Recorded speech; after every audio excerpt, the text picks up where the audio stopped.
Hey dolls! So today I am here with a makeup tutorial for you. Woo! It's been a really long time, and this is basically going to be my everyday makeup. I'm also going to label it a casual Himekaji makeup tutorial because Himekaji makeup is often what I take inspiration from for my makeup on an everyday basis.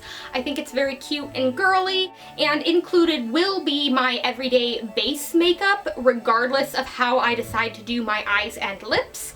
So I hope you will enjoy. I've actually had a couple of requests as to how I do my makeup on an everyday basis.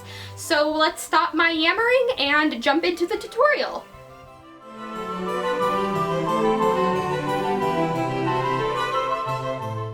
I begin by applying a facial primer. The one I've been using lately is Angel Veil by NYX, and I basically just dot it all over my face and then blend it in with my fingers.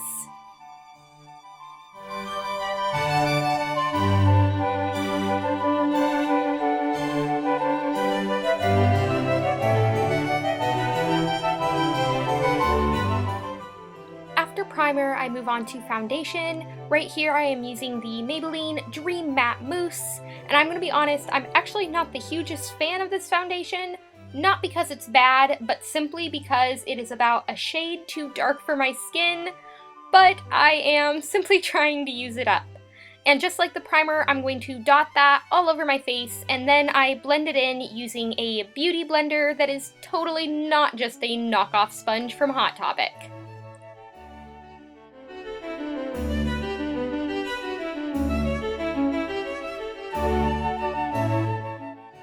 I use the Maybelline Age Rewind Concealer underneath of my eyes to conceal any dark circles, and I will also apply it to any other problem areas I see on my face. This concealer is probably the holy grail of any drugstore concealer products.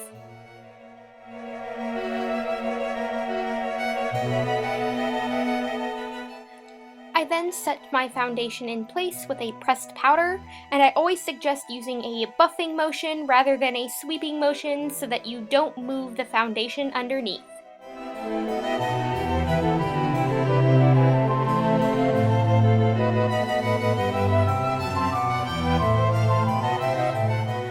I'm then using my Too Faced Love Flush Blush in Love Hangover and concentrating that most heavily on the apples of my cheeks and then working it up towards my hairline.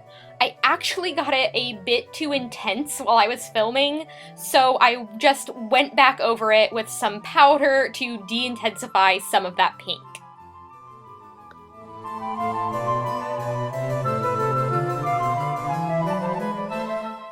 It's then time for my favorite highlighting product ever, the NYX Liquid Illuminator in the shade Sunbeam. I simply dot that to the tops of my cheekbones, my cupid's bow, my nose, and in between my eyebrows, and then just pat it in using my fingers. I absolutely love this product, and I highly recommend it if you are very pale like myself, because it actually shows up and it looks gorgeous.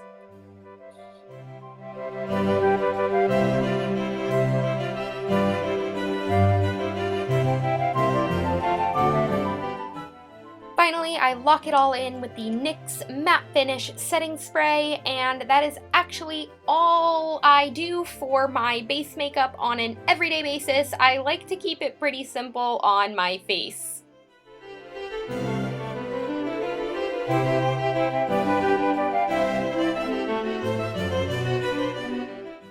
Moving on to the eyes, I am applying Maybelline's Color Tattoo in Barely Branded all over the eye area as a base. I have been using this as a neutral champagne colored eyeshadow base for probably 4 or 5 years now. It is just such a perfect color.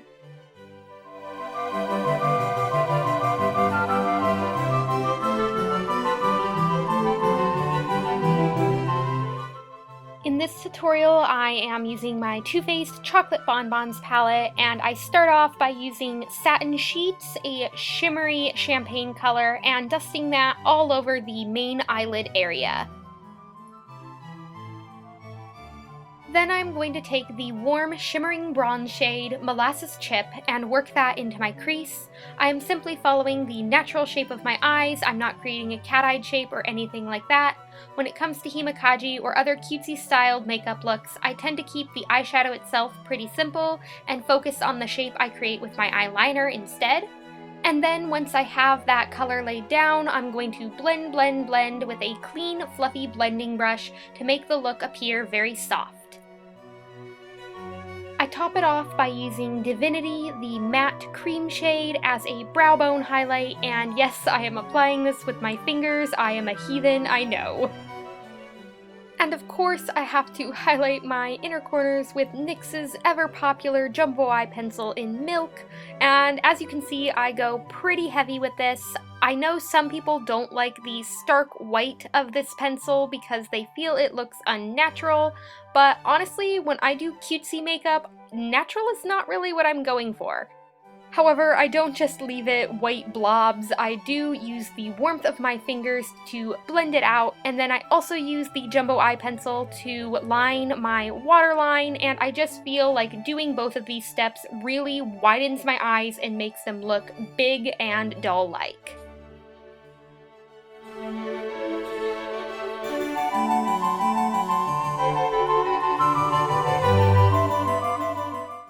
I'm pretty sure I will forever be absolutely awful at filming myself doing eyeliner, but this is actually the most important step. I am creating a fairly thick line along my lashes, making sure to keep the thickest point in the very center of my lids. I then drag it out and create a wing that droops slightly downwards and then comes out horizontally. This creates a more doe-eyed, youthful effect. And I honestly consider it the most important part of this makeup look. Another important step is to take that liquid liner and drag it along the outer fourth of your lower lash line, keeping it just slightly below your natural lash line. This is just yet another step to make your eyes appear larger.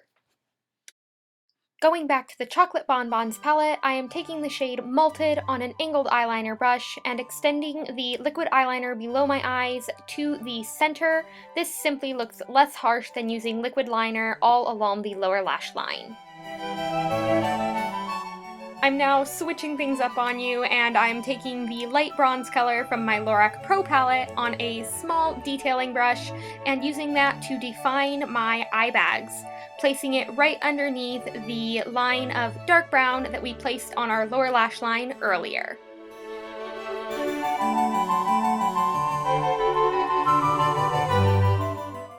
Then it is, of course, time for mascara, and I start off by curling my lashes, as you do.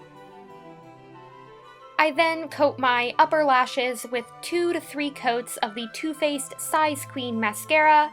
I don't splurge on expensive mascara very often, so I really only use this for special occasions or if I want to feel especially cute that day. And because I feel like the Size Queen mascara is kind of difficult to work with on the lower lashes, I use a mascara with a thinner brush. This one is a sample that I got. The brand is Lancome.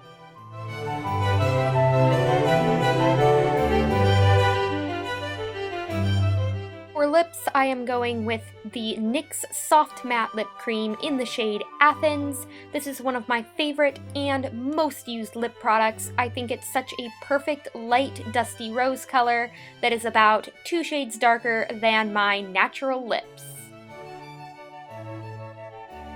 And there you have it. That is my everyday Himekaji makeup. You may have noticed that I didn't use false lashes or circle lenses for this look. That is because I pretty much never wear those things, so it would have been very inaccurate for an everyday look for me had I included them. But I hope you enjoyed the look regardless. That's all from me today. Until my next video, stay glamorous and stay geeky. Bye!